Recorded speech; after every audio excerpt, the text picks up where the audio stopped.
Inteligencia dental. El líder indiscutible y absoluto en educación dental a distancia en idioma castellano. Le da la más cordial bienvenida a esta conferencia grabada. Gracias a nuestros patrocinadores oficiales.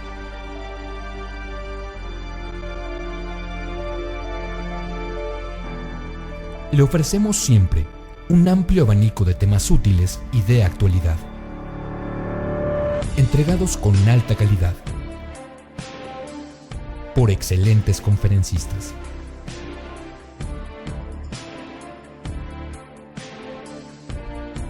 Es un placer recibirle en nuestras conferencias Webex en vivo por Internet, con sesión de preguntas y respuestas, o en nuestras conferencias grabadas disponibles en nuestro canal de YouTube.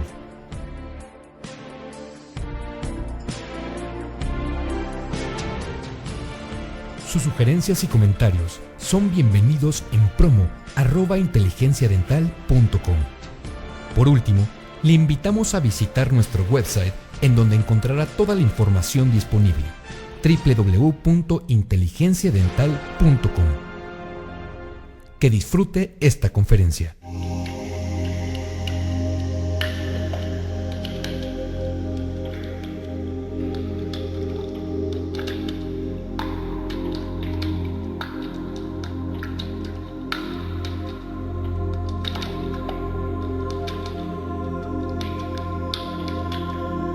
Soy la doctora Norma Ibáñez, patólogo bucal, profesor de la Universidad Anáhuac, México Norte. Los invito a escuchar la segunda parte de la conferencia Diagnóstico oportuno de cáncer bucal, que he sido invitada por Portal Odontólogos y se transmite por Inteligencia Dental. Gracias.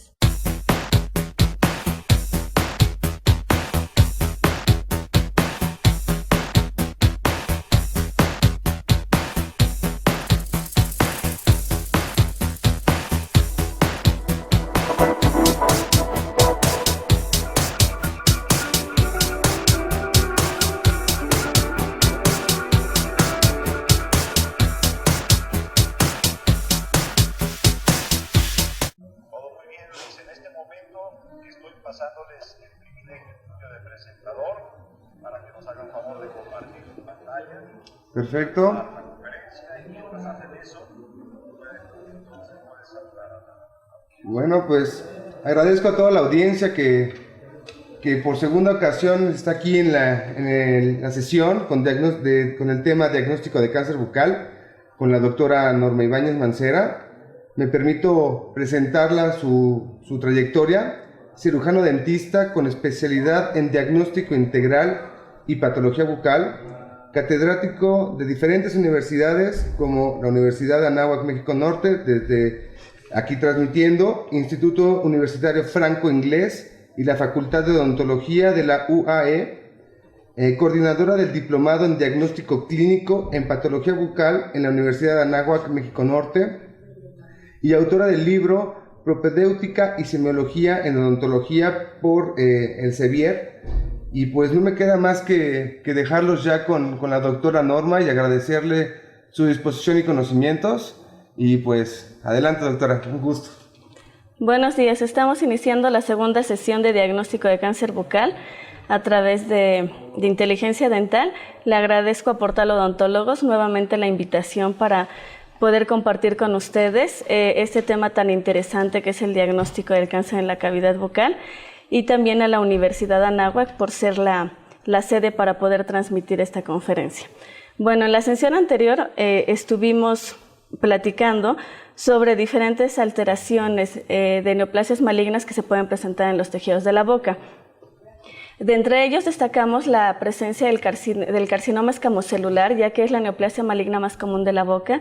Se presenta en más del 90% de los casos de todas las neoplasias malignas, aunque dependiendo de los criterios que se incluyan para el diagnóstico, es que se pueden disminuir este porcentaje, ya que se llegan a incluir también neoplasias de la piel o las glándulas salivales, como lo estamos viendo en esta tabla.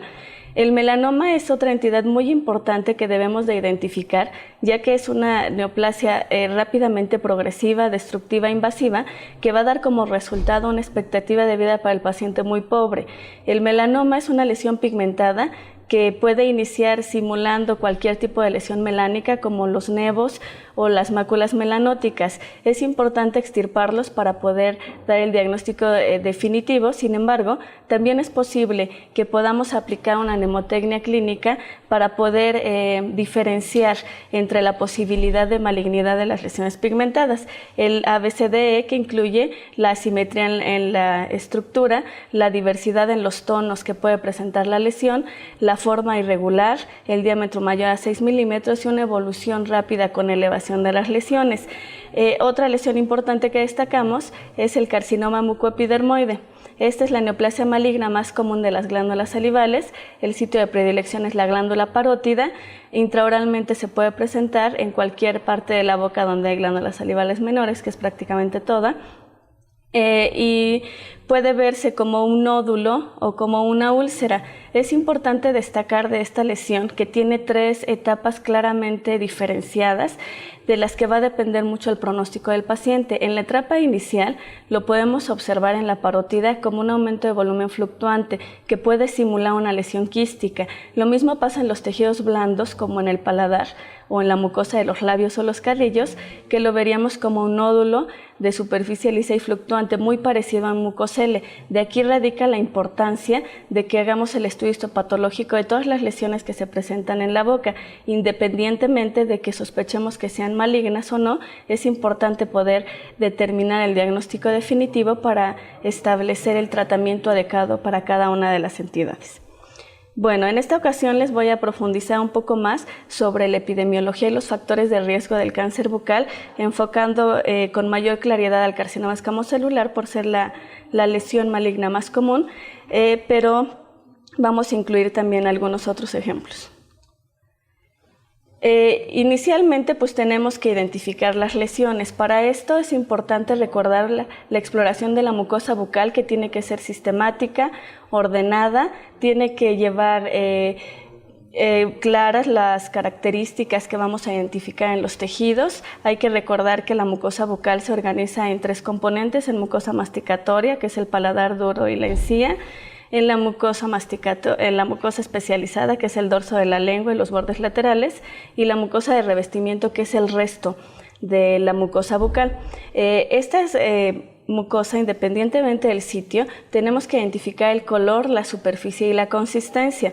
Para la mucosa masticatoria tiene que ser de un color rosa pálido, de consistencia dura y de superficie rugosa en el paladar y con puntillo en la encía. La mucosa de revestimiento es lisa, rosa intenso y flexible. Y la mucosa del dorso de la lengua es una mucosa con superficie aterciopelada, de color rosa pálido y consistencia firme. Si nosotros encontramos cualquier variación en color, superficie o consistencia en cualquier parte de la boca, es importante hacer una descripción clínica precisa, partiendo de la lesión elemental, que puede ser una mácula, un tumor, nódulo, una úlcera, una pápula o cualquier otro tipo de lesión elemental. De aquí vamos a describir toda su morfología, el tamaño, la superficie, el color, y esto nos va a permitir dar un diagnóstico prescintivo. En la imagen que tenemos ahora podemos observar un tumor de forma multinodular, de superficie rugosa, de color blanquecino con áreas rosa pálido, que tiene una base sésil a partir del reborde alveolar, mide aproximadamente 4 centímetros de diámetro mayor, y pues el diagnóstico presuntivo ante estas características es de un carcinoma escamocelular. Es fundamental que seleccionemos un área adecuada para la toma de la biopsia en este tipo de lesiones, y si no estamos perfectamente capacitados para hacerlo, podemos remitirlo con un cirujano maxilofacial para que ellos seleccionen perfectamente la zona. Se recomienda que se incluya un borde de la lesión, como aquí, para que tengamos una porción de la lesión, pero también un fragmento de mucosa aparentemente sana. Esto con la finalidad de conocer la extensión hacia los bordes de la lesión, además de tener el diagnóstico definitivo. Respecto al cáncer a nivel general, incluyendo todas las topografías corporales, sabemos que es una de las causas de muerte más comunes a nivel mundial. Los tipos histológicos son diversos a pesar de las topografías, es decir, que el cáncer de mama incluye adenocarcinomas, carcinomas de diferentes variedades, pero en sí pues lo podemos agrupar como lo vemos en esta gráfica de acuerdo a la región anatómica. Observamos que destaca claramente pulmón, mama, estómago, el cáncer de cabeza y cuello, que es donde se incluye el cáncer de cavidad bucal, está en la posición número 8, pero lo que debemos observar es que la proyección de número de casos nuevos que se esperan para el 2020 son casi del doble a los que fueron reportados en el año 2000. En esta tabla es información parecida, más bien es la misma de la gráfica anterior, pero lo tenemos aquí en forma de tabla y vemos cómo efectivamente los casos en el cáncer de pulmón y de mama se duplican radicalmente para el 2020. En el cáncer de cabeza y cuello también es prácticamente el doble el número de casos nuevos que se van a reportar para esa fecha. Las lesiones malignas de cualquier sitio de la ecografía corporal inician como un daño genético no letal. Esto quiere decir que van a existir múltiples mutaciones en la célula específica a partir de la exposición de agentes carcinógenos como el tabaquismo o la presencia de daños por la respiración oxidativa, por la presencia de radicales libres, y estos se van a ir acumulando a lo largo de la vida celular, dando como resultado que en algún momento la célula tenga ya un daño genético no letal, y esto quiere decir que va a ignorar todas las señales genéticas para inducirle muerte celular o impedir su duplicación, dando como resultado que esta célula dañada se pueda duplicar de forma progresiva y constante hasta generar un tumor francamente visible. Se estima que alrededor de 12.7 millones de casos de cáncer se reportan alrededor del mundo, y de estos 7.6 millones murieron en el 2008 en el mundo. Estos casos se van incrementando radicalmente conforme pasa el tiempo. En esta gráfica vamos a observar que existe una diferencia muy importante entre la incidencia y la mortalidad de acuerdo a los países. Entonces, por ejemplo, en Europa, aunque la incidencia es de las más altas, su mortalidad es muy baja, es solamente del 17.5. Sin embargo, si nos vamos a África, ahí existe una diferencia mucho mayor. La incidencia es de 31.8, sin embargo la mortalidad es incluso mayor que en Europa, donde existe mayor número de casos reportados. Esto lo podemos atribuir sobre todo al momento del diagnóstico, a las estrategias de salud que se tienen en cada país para la identificación temprana de las lesiones, y también a las posibilidades de tratamiento. El mayor número de casos entonces se presentan en Melanesia, Asia Central y Europa. Sin embargo, el mayor número de muertes se presentan en África y en otros países tercermundistas. En Sudamérica y el Caribe se ubica en los primeros sitios de frecuencia, el quinto en hombres, el sexto en mujeres, que ahí es donde incluiríamos a México. Hablando estrictamente del cáncer de cavidad bucal, a nivel internacional representa del 2 al 4% del total de casos reportados, incluyendo todas las localizaciones, es decir, glándulas salivales, mucosa de los labios, labios propiamente, paladar, en fin, todas las localizaciones, y su letalidad es muy alta, es del 62.4% del grupo general de neoplasias malignas aerodigestivas. Esto quiere decir que el 62.4% de los pacientes diagnosticados con cáncer en las vías aéreas digestivas fallecen en etapas muy tempranas, posteriores al diagnóstico, ya que fueron diagnosticados cuando han causado invasión y metástasis a diferentes tejidos. En México, el cáncer de cabeza y cuello representa el 17.6% de la totalidad de las neoplasias malignas. Si nosotros tuviéramos una estadística de todas las biopsias que se reciben en un laboratorio de patología bucal, el dato que se arroja es alrededor del 5%. Entonces, el 5% de las lesiones de la boca corresponden a neoplasias malignas, incluyendo todos los tipos histológicos y las localizaciones. Alrededor de 270,000 casos nuevos y 228,000 muertes son causadas por los diferentes tipos histológicos, como les decía, incluyendo melanoma, carcinosarcomas, carcinoma mucoepidermoide y todas las neoplasias malignas que pueden aquejar los tejidos de la boca. Como características demográficas, es mucho más común en los hombres en comparación de las mujeres. A nivel mundial se ubica en el lugar número 12 con 6.9 casos por 100,000 habitantes, y su mortalidad es de 0.3 también por 100,000 habitantes. Respecto a las mujeres, esta se ubica en el lugar número 17 con 2.4 casos, y la mortalidad es mínima, es de 0.6 por 100,000 habitantes, dando una diferencia muy importante en cuanto al género para el desarrollo y para la mortalidad de cáncer de cavidad bucal. El cáncer bucal entonces es más común en los hombres. Su diagnóstico generalmente es a partir de los 40 años cuando comienza a identificarse, pero el pico de incidencia durante el diagnóstico es alrededor de los 60 años. Sin embargo, esto no quiere decir que se diagnostique en etapas tempranas. La mayoría de las veces se identifica cuando la lesión ya está en etapa 3 o 4, lo que da un pronóstico muy pobre para el paciente.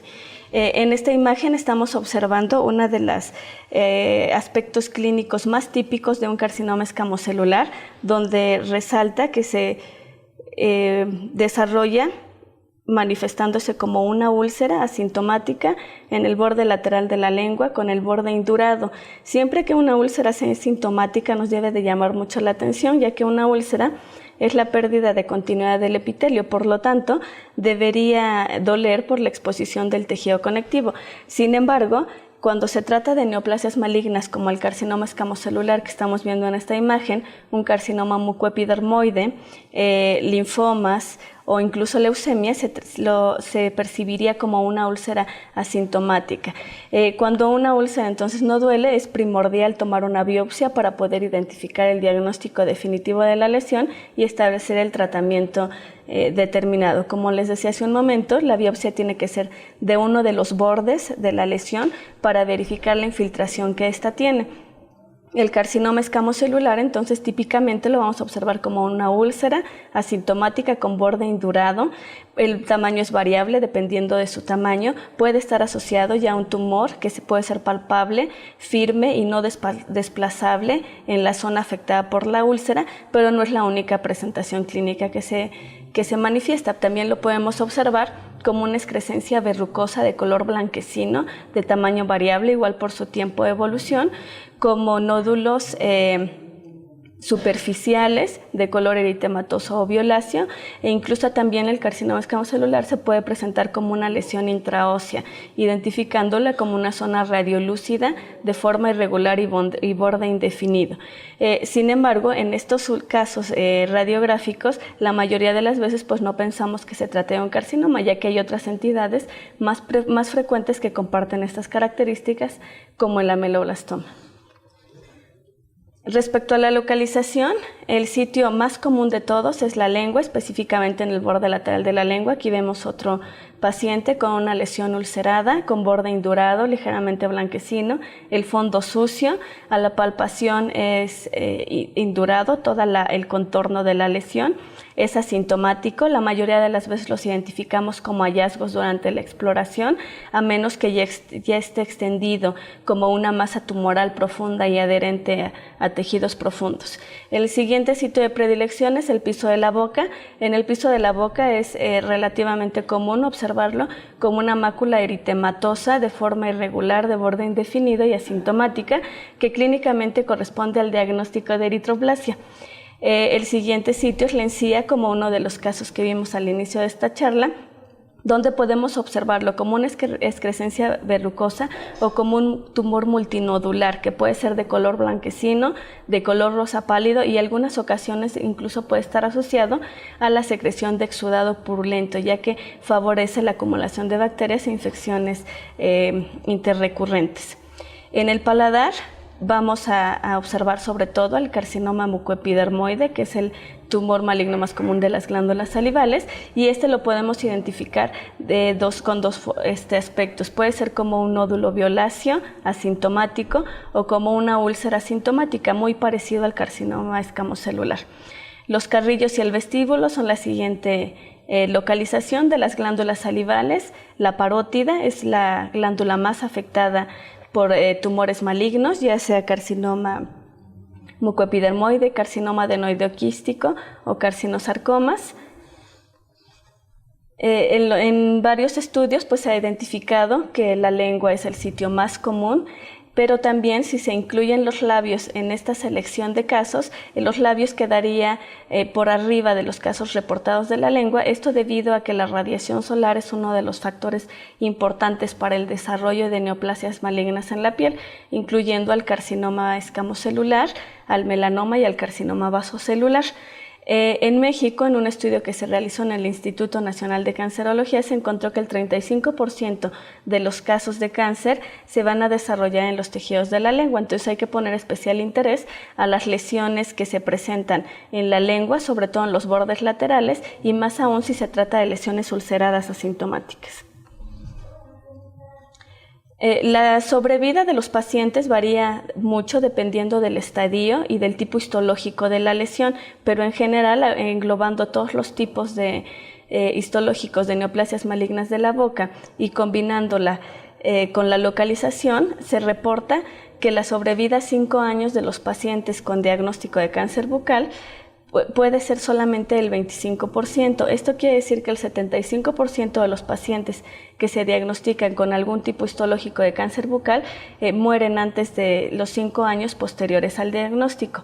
El estadio de la enfermedad al momento del diagnóstico, entonces, es fundamental para la sobrevida del paciente. En esta gráfica podemos diferenciar la tasa de mortalidad de los tumores malignos comparativamente entre hombres y entre mujeres. Entonces observen cómo se dispara rápidamente asociado a la edad. Aquí tenemos a los pacientes entre 55 y 64 años, que es la mayoría de los casos al momento del diagnóstico. Sin embargo, vean cómo en los hombres la mortalidad es más elevada en comparación de las mujeres. Para que podamos identificar la etapa del tumor, se puede aplicar el sistema de estadificación TNM, que consiste en valorar el tamaño del tumor primario, y esto le va a dar una connotación a la letra T. Si está localizado solamente en el epitelio, solamente se le da una TIS, y eso quiere decir que es un carcinoma de bajo grado. Sin embargo, cuando ya se extiende a los tejidos profundos, entonces se le van dando diferentes números del 1 al 4 para poder diferenciar la agresividad de este tumor en cuanto al tamaño. La N se refiere a la presencia de nódulos linfáticos afectados. Puede no haber nódulos linfáticos, entonces sería una N0, pueden ser unilaterales, pueden ser contralaterales o pueden ser bilaterales incluso. Y la M se refiere a las metástasis. En esta únicamente la vamos a establecer si no hay metástasis o si hay metástasis. Las diferentes combinaciones que se tienen en cuanto al tamaño del tumor primario, la afección de ganglios linfáticos y la presencia o ausencia de metástasis nos da como resultado 4 estadios.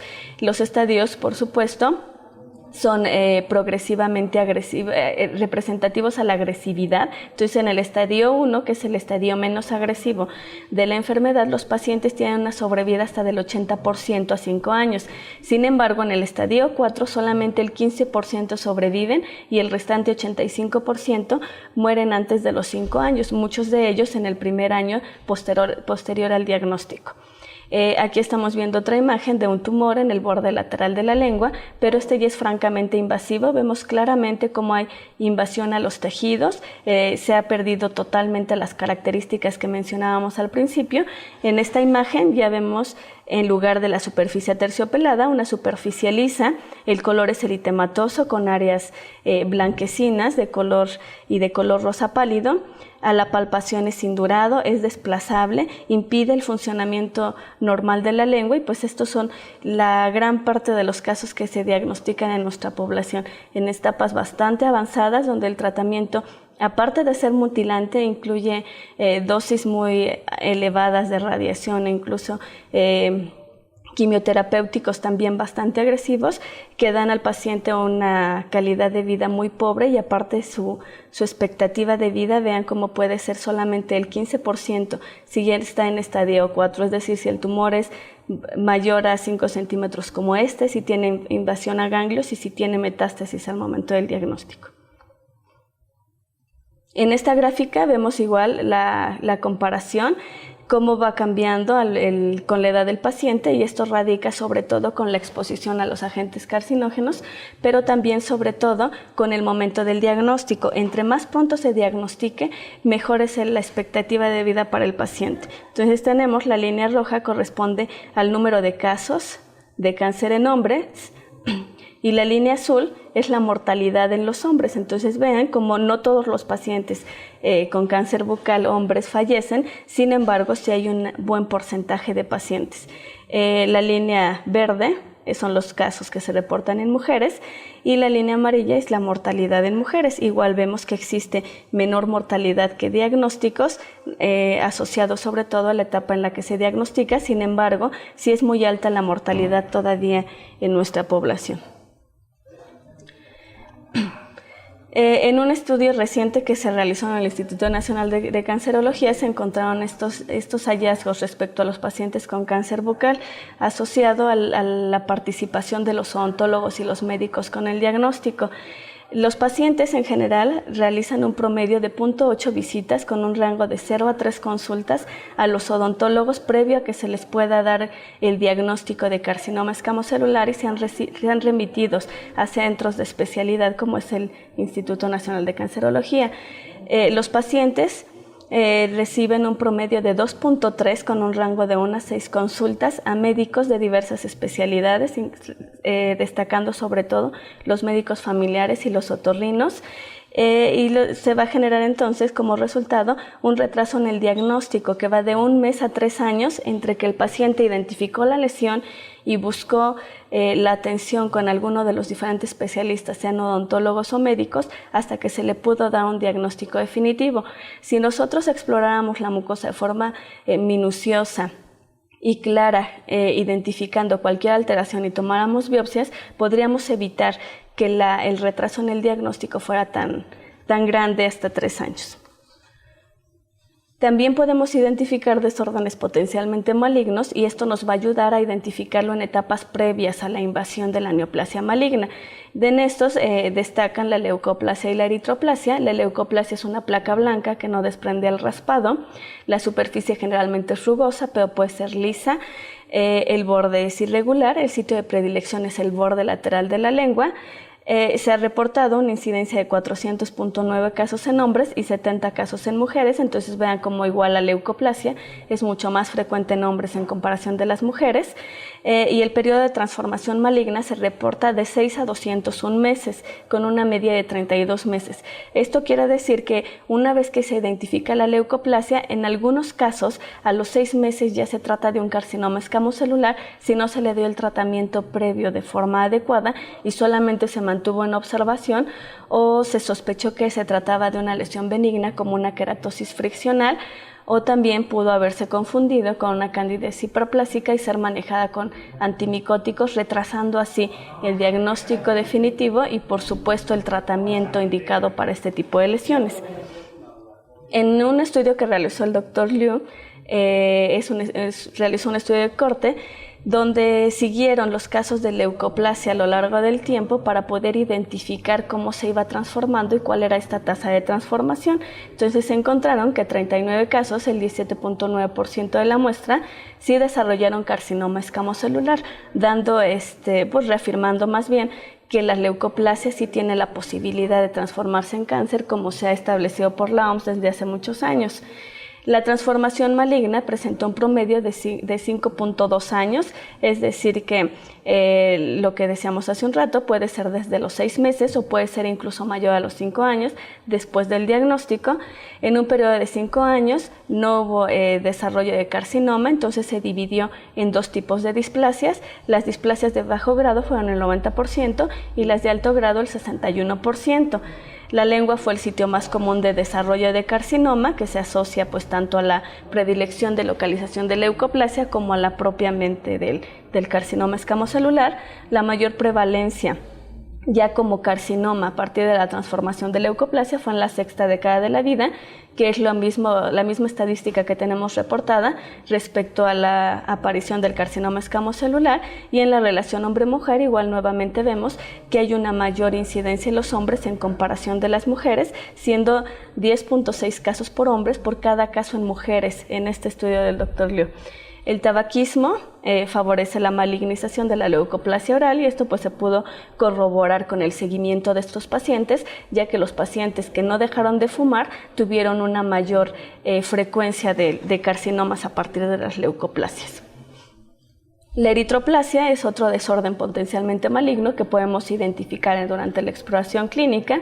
Esta es una placa o mácula eritematosa de superficie lisa, rojo brillante, es asintomática, la podemos localizar en el piso de la boca, sobre todo en la mucosa de los labios, en la encía, pero puede estar en cualquier parte de la boca. La prevalencia de esta va del 0.2 al 0.83%, y a diferencia de la leucoplasia, la eritroplasia tiene una tasa de transformación a carcinoma mucho más alta. Se ha encontrado que incluso en algunos estudios más del 60% de los casos de eritroplasia desarrollan carcinoma escamocelular, dando como resultado que sea una lesión mucho más agresiva y que la que hay que prestarle un sumo interés, aunque se trate de lesiones muy discretas, como lo que observamos en esta imagen, donde vemos esta mácula eritematosa relativamente circunscrita, pero con borde indefinido, localizado en la encía, que no nos hace relación con algún traumatismo o con enfermedad periodontal.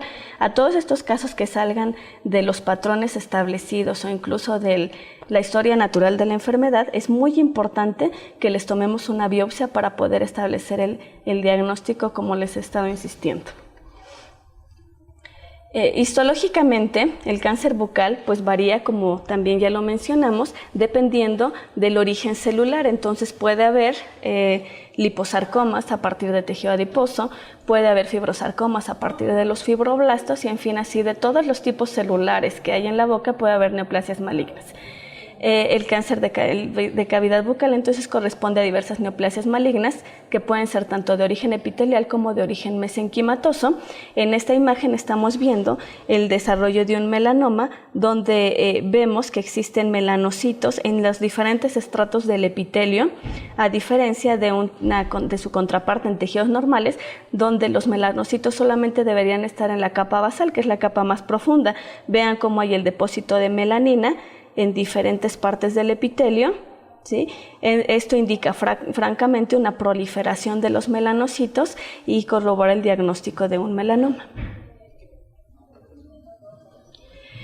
También existe la displasia epitelial, como les decía hace un rato cuando hablamos de la leucoplasia. La displasia epitelial podríamos considerarlo como estados previos a un carcinoma, solamente los vamos a observar en los epitelios estratificados, por ejemplo en el cérvix y también por supuesto en la cavidad bucal. Para el diagnóstico del cáncer bucal es muy importante tomar una biopsia, pero en algunos casos podemos partir de una citología. Los criterios histológicos que menciona el Dr. Liu, al igual que los citológicos, para poder diferenciar a las displasias epiteliales como moderadas, como leves o como severas, tenemos la pérdida de la arquitectura epitelial, donde se pierde toda esa morfología, la proliferación de los clavos epiteliales, las papilas coreales, en fin, la pérdida de la polaridad de las células, donde ya no tienen una organización bien estructurada, los procesos en forma de gota, que ya no podemos describirlos como clavos epiteliales, ya que pierden esa forma de clavos y se identifican como una gota que está infiltrando al tejido conectivo, y el aumento del número de mitosis y las mitosis apitípicas, que las vamos a observar en diferentes estratos del epitelio, la formación de queratinización individual de las células en capas previas a la capa superficial, donde sí ya debería existir una queratinización, y la formación franca de perlas de queratina, que son agrupaciones de queratina. Respecto a las características citológicas, esto se adquiere por medio de una citología exfoliativa por raspado y lo vamos a observar con tinción de Papa Nicolau. Vamos a observar anormalidades de tamaño del núcleo, pleomorfismo nuclear, es decir, que los núcleos se vean arriñonados o multinodulares en vez de ser uniloculares, variaciones en el tamaño celular y pleomorfismo celular, igual que tengan formas diversas cada una de las células, el aumento en la relación núcleo-citoplasma respecto a los estándares, el tamaño aumentado de los nucleolos, mitosis atípicas, aumento de nucleolos e incluso hipercromatismo por aumento de la información genética. Basándonos en esta lista de características, podemos entonces diferenciar la displasia epitelial en 2 grados. Le llamaremos displasia de bajo grado cuando tenga 4 características histológicas o 5 citológicas, dependiendo la técnica de diagnóstico que se haya utilizado. Y las displasias de alto riesgo o de alto grado es cuando tengan más de 4 características histológicas o más de 5 citológicas. Estos parámetros son muy útiles para saber el seguimiento y el tratamiento que se le va a dar a las lesiones. La displasia epitelial generalmente se observa en lesiones leucoplásicas o eritroplásicas. Entonces, si observamos estas características francamente de displasia, lo recomendable es que sí se dé un tratamiento quirúrgico a toda la lesión y aparte un seguimiento periódico para poder identificar que no exista recurrencia como tal de la lesión clínica o de la displasia epitelial o que ya recurra francamente como un carcinoma escamocelular.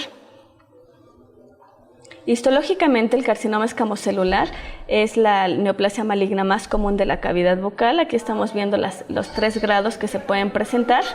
Se puede diferenciar entonces de acuerdo a su agresividad como carcinoma escamocelular de bajo grado, como aquí, donde estamos observando aumento en el número de mitosis atípicas, vemos pérdida de la morfología del epitelio, ya no tiene una estructura característica con clavos epiteliales, y vean cómo va progresando. Este ya es de un grado intermedio, donde vemos que ya existe la invasión formando infiltrado de cúmulos de células epiteliales en forma de rosetas, hay queratinizaciones y perlas de queratina, y aquí ya estamos observando cómo se pierde totalmente la morfología celular, la estructura epitelial, dando como resultado un carcinoma de alto grado. Dentro de la etiología y los factores de riesgo también nosotros podemos identificarlos durante la historia clínica, y esto nos va a favorecer el diagnóstico oportuno de las lesiones y que se pueda dar un diagnóstico específico al paciente o identificar pacientes de alto grado para estar monitoreando la cavidad bucal e identificar las lesiones cuando se presenten en etapas muy tempranas. La etiología del cáncer bucal es multifactorial, no se ha encontrado que sea una causa muy específica, salvo en los casos asociados a virus del papiloma humano, pero la mayoría de las veces pues, se ha identificado que existen varios factores en un solo paciente. Dentro de estos destacan, como les acabo de decir, el virus del papiloma humano, estrictamente los tipos 16 y 18, que son los mismos tipos de virus que causan carcinoma escamocelular en el cérvix, el tabaquismo, que está asociado, por supuesto, a la forma de consumir el tabaco, a la duración del hábito y a la frecuencia. El alcoholismo, que también se relaciona con el tipo de bebida alcohólica, la frecuencia y el tiempo que lo ha consumido. El consumo de betel, esto sobre todo en la India, donde pueden fumar las hojas o pueden comer las nueces, y esto incrementa de forma muy importante el riesgo para carcinoma escamocelular. La inmunodeficiencia, como los pacientes con SIDA por VIH, y también se han descrito algunos trabajos identificando una relación en el consumo bajo en antioxidantes con el desarrollo de neoplasias malignas. Esto debido a que los antioxidantes que encontramos en frutas y verduras van a inhibir los efectos carcinógenos de otros agentes como la radiación solar, el tabaquismo o el alcoholismo. Entonces se tendría una menor posibilidad de las mutaciones de las que les hablaba al principio de la charla. En cuanto al tabaquismo, por muchos años se han realizado estudios y cada vez se ha corroborado con mayor rigidez que es causante de cáncer no solamente en la cavidad bucal, sino en diferentes localizaciones, incluyendo la cavidad nasal, la laringe, la orofaringe, los pulmones, por supuesto, es una de las principales causas de cáncer de pulmón. También puede causar leucemias, entre otros tipos. El hábito se ha asociado hasta con el 42% de las muertes por cáncer bucal y en México se reporta una asociación del 85%. Entonces, ven, este es un paciente fumador crónico de 1 o 2 cajetillas diarias de 20 años de tener el hábito y se observa una úlcera asintomática con borde indurado, ligeramente blanquecino, ¿sí? No tiene una mayor extensión a la palpación, tiene lo que conocemos como lengua pilosa, que también es una variación que se puede asociar al hábito de fumar. Sin embargo, el paciente no acudió a consulta por este motivo, él nunca había visto la úlcera, sino el problema que tenía era enfermedad periodontal. Entonces, al hacer una exploración minuciosa es cuando se puede identificar la presencia de este tipo de lesiones y desgraciadamente, como en este paciente, ya se encontraba en una etapa avanzada, pero si lo hiciéramos de forma más rutinaria, ya vimos en los reportes del estudio, podríamos reducir el riesgo del paciente y incrementar su expectativa de vida. El tabaquismo entonces por sí solo puede inducir la presencia de leucoplasias o puede favorecer la malignización de las leucoplasias, como igual lo hemos visto en diversos estudios.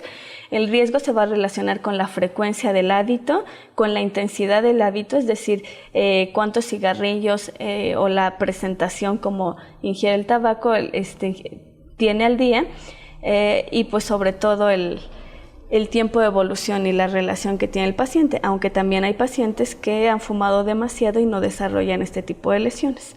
Sin embargo, el riesgo es mayor al 70% cuando el paciente fuma. Los individuos que fuman, entonces, en comparación con los pacientes que no fuman, tienen un riesgo estrictamente 4.49 veces mayor en comparación, decíamos, con los pacientes que no fuman. Aquí estamos viendo un tumor multinodular en la encía de superficie lisa, de color eritematoso, que causa desplazamiento de los dientes, movilidad, ¿sí?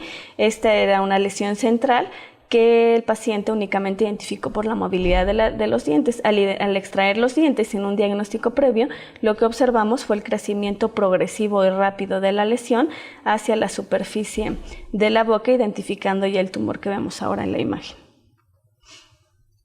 En cuanto a las bebidas alcohólicas, se ha encontrado una asociación del 16% de las muertes de cáncer bucal asociado estrictamente al consumo del alcohol. Anteriormente se pensaba que el alcohol por sí solo no podía causar carcinoma escamocelular bucal, que solamente potencializaba el efecto del tabaco, pero actualmente se sabe que sí puede también por sí solo causar carcinoma escamocelular y pues favorecer la muerte de estos pacientes. Entre el 7 y el 19% de las leucoplasias van a sufrir transformación maligna cuando se exponen al etanol.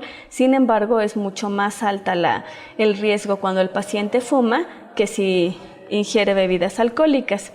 Se ha descrito que los individuos que consumen de 4 a 5 bebidas alcohólicas al día tienen un riesgo de 2 a 3 veces mayor de desarrollar carcinoma escamocelular en comparación de las personas que no lo consumen.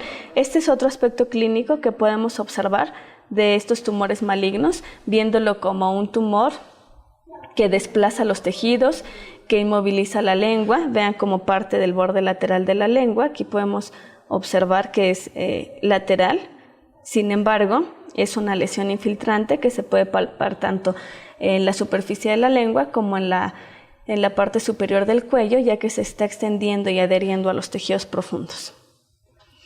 Si se combina el tabaco y el alcohol, esto va a incrementar la posibilidad de desarrollar carcinoma escamocelular. Entonces, un fumador de 2 paquetes al día y que bebe al menos 2 bebidas alcohólicas tiene un riesgo 35 veces mayor de desarrollar un carcinoma escamocelular en comparación de los pacientes que no lo hacen. Esto es que sí se incrementa radicalmente la combinación de estos carcinógenos para el desarrollo del carcinoma escamocelular. El sinergismo entonces de ellos puede ser asociado hasta en el 70% de los casos de cáncer bucal y por supuesto también a su mortalidad. También, por supuesto, la eritroplasia, al igual que la leucoplasia, tienen un riesgo mayor de sufrir transformación a carcinoma escamocelular cuando se exponen al tabaco o al alcohol, o a ambos sobre todo, en comparación de si la leucoplasia o la eritroplasia no tienen esta exposición a los tejidos. La infección por virus de papiloma humano también se ha identificado como causante de carcinoma escamocelular. Es, como les decía hace un rato, la causa más común de cáncer de cérvix. Sin embargo, también se han observado y cada vez más números de casos de carcinoma escamocelular en cavidad bucal asociados a la infección por virus de papiloma humano. Estos carcinomas asociados a virus de papiloma humano se desarrollan sobre todo en la orofaringe, las amígdalas, la base de la lengua, y se ha observado en pacientes más jóvenes a los casos asociados a tabaquismo o alcoholismo, que son arriba de los 40 años. Los casos de cáncer bucal asociados a este virus son alrededor del 3% solamente, y como les decía, las localizaciones se restringen a la parte posterior de la boca. Existen diferentes tipos de virus de papiloma humano, son alrededor de 200, no todos causan lesiones. En la cavidad bucal puede haber lesiones benignas como los papilomas planos, la hiperplasia epitelial multifocal, la verruga vulgar o el condiloma acuminado. Sin embargo, también pueden observarse la presencia o el desarrollo de leucoplasias y carcinoma escamocelular por la infección de virus de papiloma humano. Lo que es muy importante destacar respecto a esta infección es que los virus de papiloma humano que causan lesiones malignas son 16 y 18, principalmente en boca, también puede ser el 31, y las lesiones que causan los virus no agresivos van a ser siempre benignas, como el papiloma plano, la verruga vulgar que les mencionaban. Esto es que una lesión benigna, aunque sea ocasionada por virus de papiloma humano, no puede malignizarse. Las que son malignas desde el principio del desarrollo, ya que los serotipos de virus de papiloma son los que se consideran como oncovirus. La interacción del virus de papiloma humano con el tabaquismo o el alcoholismo, por supuesto, incrementa el riesgo. Entonces, entre el alcohol y el tabaco juntos hay un riesgo muy alto, se asocia al 70% de los casos de cáncer, pero si aparte el paciente tiene infección por virus de papiloma humano 16 o 18, ya se acerca mucho al 100% su posibilidad de desarrollar un carcinoma en los tejidos de la boca. La inmunosupresión es otra causa que favorece el carcinoma escamocelular, y hablamos de forma específica en los pacientes que desarrollan síndrome de inmunodeficiencia adquirida por infección del virus de inmunodeficiencia humana. Estos pacientes, como sabemos, pues tienen un riesgo muy elevado a padecer diversas infecciones, ya sean oportunistas o de agentes francamente patógenos, pero también tienen posibilidad de desarrollar neoplasias malignas por la pérdida de la vigilancia inmunológica. El carcinoma escamocelular bucal es la tercera neoplasia maligna más común que presentan estos pacientes, después del linfoma no-Hodgkin y el sarcoma de Kaposi. La presentación clínica del carcinoma escamocelular en la boca va a ser la misma que en cualquier paciente, aunque no esté inmunosuprimido. Entonces aquí vemos un tumor que parte del borde lateral de la lengua, que hay una pequeña zona ulcerada, que tiene superficie lisa, áreas blanquecinas, borde indefinido, si es una lesión tumoral agresiva, que se adhiere a los tejidos profundos de la lengua, impidiendo la funcionabilidad, y posteriormente pues dará la diseminación a ganglios y finalmente metástasis en el paciente. La dieta también, como les decía hace un momento, es un factor de riesgo, pero no como riesgo de desarrollo de carcinoma escamocelular. El betel es el único que se reconoce como carcinógeno. Sin embargo, una carencia de antioxidantes en la dieta se puede asociar entre el 10 y el 15% de los casos. Esto, como les decía hace un rato, se debe a que los antioxidantes que adquirimos por las frutas y las verduras pueden inhibir los agentes carcinógenos del tabaco, del etanol, favoreciendo la respuesta adaptativa de la célula y la regeneración, impidiendo que se acumulan daños celulares, y de esa forma no se llegaría al daño genético no letal, que es el inicio de la neoplasia maligna. Las sustancias antioxidantes entonces podrían jugar un papel esencial en la prevención de los efectos perjudiciales de agentes carcinógenos, y como les decía, el consumo de betel sí aumenta francamente el riesgo de cáncer de cavidad bucal y de faringe. En el caso de los pacientes con desnutrición, que se asocia a alcoholismo, se incrementa el riesgo de desarrollar carcinoma escamocelular de forma muy importante, pero sobre todo actualmente se está estudiando la participación de los antioxidantes, ya que favorecen, como les decía, la reparación del del material genético, impidiendo este daño que inicia la proliferación de células neoplásicas, dando como resultado a tumores malignos. Bueno, como conclusiones de todos los hallazgos que se encuentran del cáncer bucal, es importante destacar que gran parte de los casos de cáncer bucal se pueden evitar con la educación de la prevención, evitando factores de riesgo, es decir, haciendo una historia clínica minuciosa, identificando si el paciente es un fumador crónico, si bebe o ingiere bebidas alcohólicas con mucha frecuencia, dando una concientización al paciente, educándole sobre la presencia de estos hábitos, también haciendo hincapié en la dieta en verduras y en frutas, ya que contiene estos antioxidantes que pueden evitar el daño celular que se presenta o favorecer la reparación del mismo, y esto pues conduciría perfectamente a una reducción en la posibilidad de desarrollar cáncer bucal o a que esté en etapas más tardías de la vida y se pueda identificar de una forma más oportuna. Todo esto entonces lo podríamos hacer con una examinación, con un examen minucioso de la cavidad bucal de forma ordenada, sistemática, orientada, conociendo perfectamente las características normales para poder resaltar cualquier alteración, llenando la historia clínica completa a los pacientes siempre que asistan por primera vez a consulta y renovándola periódicamente. Se puede incluir igual una radiografía, una ortopantomografía básicamente, para poder identificar si existe la posibilidad de lesiones intraóseas. Y cuando tratamos pacientes con neoplasias malignas bucales, pues el diagnóstico oportuno es la clave para mejorar el pronóstico y la sobrevida. Entonces ya vimos las estadísticas donde los pacientes con estadio 4 solamente sobreviven el 15% a 5 años, y esto es francamente muy opuesto a si se diagnostica en estadio 1. Si observamos lesiones pequeñas, sugestivas de malignidad, o aunque nosotros pensemos que se trata perfectamente de una lesión benigna, hay que extirparlas y hay que hacer el estudio patológico para poder verificar el diagnóstico preciso de esa lesión. Hay que recordar que 3/4 partes de los casos de cáncer bucal se pueden evitar eliminando el tabaquismo y el consumo de alcohol. Hay que platicarlo con los pacientes, sobre todo con aquellos que durante la historia clínica nos remiten un apego a estos hábitos de forma crónica. Hay que explicar los riesgos, no solamente de padecer trastornos en cavidad bucal como el cáncer, sino también pulmones, el daño al aparato gastrointestinal, al hígado, en fin, el resto de los tejidos que se exponen a estos hábitos. Cerca de la 1/3 parte de los casos se podrían restringir con una dieta rica en fruta y verduras, como lo estuvimos diciendo, por la presencia de los antioxidantes que van a disminuir el agente lesivo o carcinógeno de otros factores, por ejemplo la radiación solar, que no lo podemos evitar. Sin embargo, con una dieta rica en frutas y verduras, la recomendación es que sean 5 frutas y 5 verduras al día. Esto disminuiría en gran parte el riesgo de padecer cáncer en cavidad bucal y también en otras partes del cuerpo.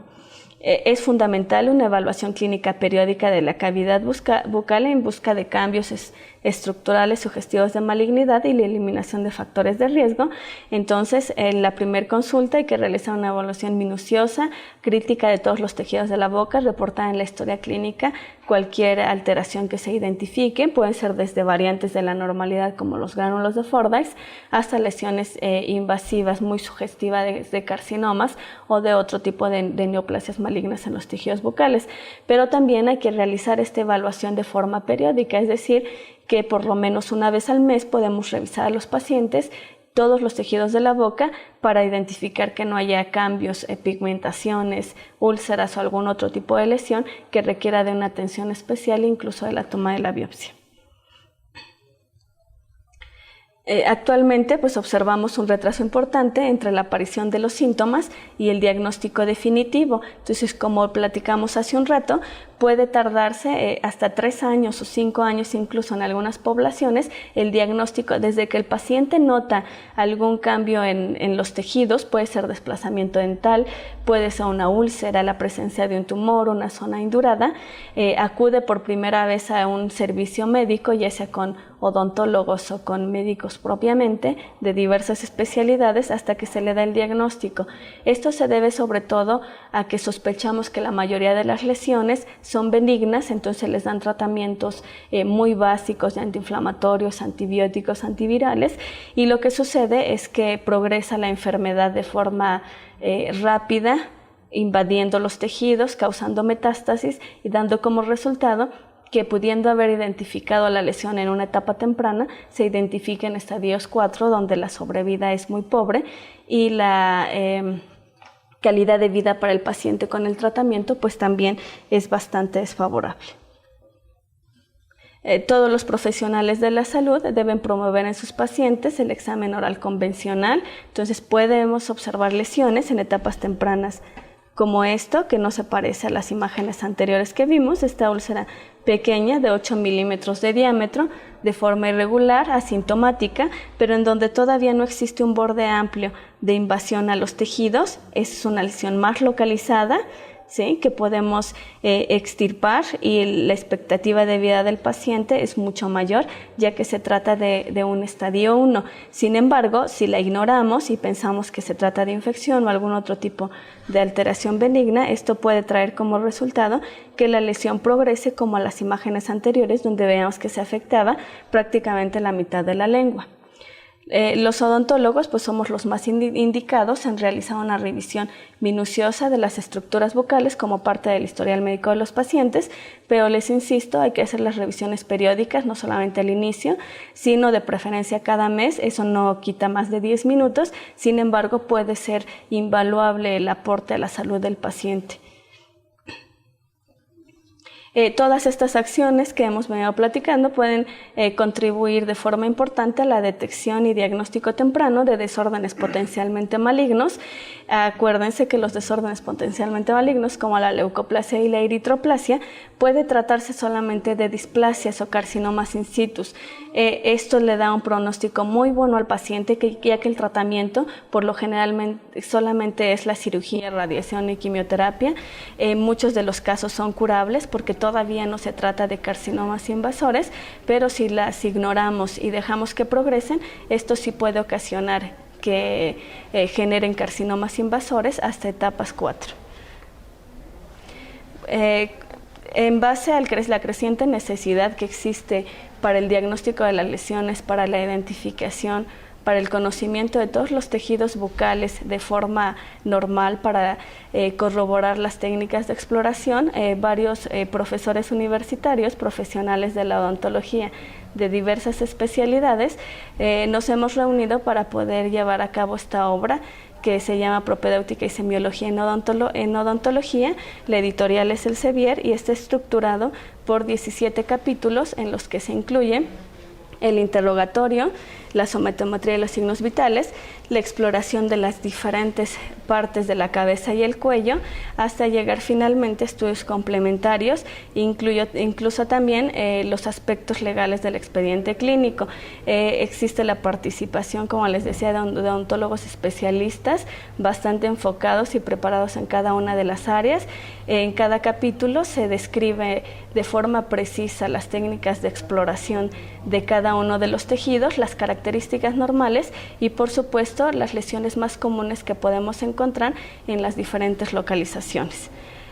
Y para los odontólogos o estudiantes en semestres terminales que tengan mayor interés de reforzar sus conocimientos de patología bucal, en la Universidad de Anáhuac impartimos un diplomado en diagnóstico clínico en patología bucal, donde, como el nombre lo dice, se enfoca el reconocimiento clínico, discriminación y selección de todas las lesiones de los tejidos de la boca, incluyendo la mucosa de la boca, los huesos, las glándulas salivales, y esto con la finalidad de tener una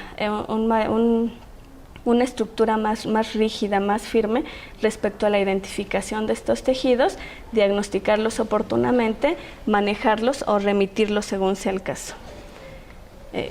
Les agradezco su atención. Este es mi email y mi Twitter. Gracias.